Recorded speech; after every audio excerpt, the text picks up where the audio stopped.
నేను అపోస్తలుల చరిత్రలో ఆ పుస్తకం అపోస్తలుల జీవిత చరిత్ర అని ఒక పుస్తకం ఒకటి ఉంది.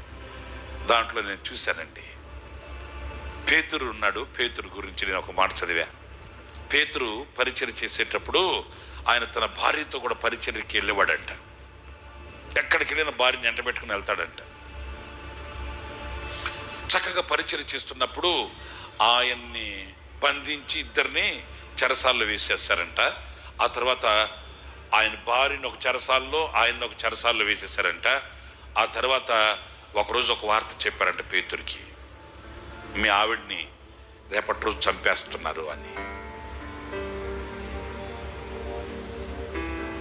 ఎలా ఉండుంటుంది మీరు ఆలోచించండి. అప్పుడు పేతురు తమ భార్యకి ఒక ఉత్తరం రాసి పంపించాడంట.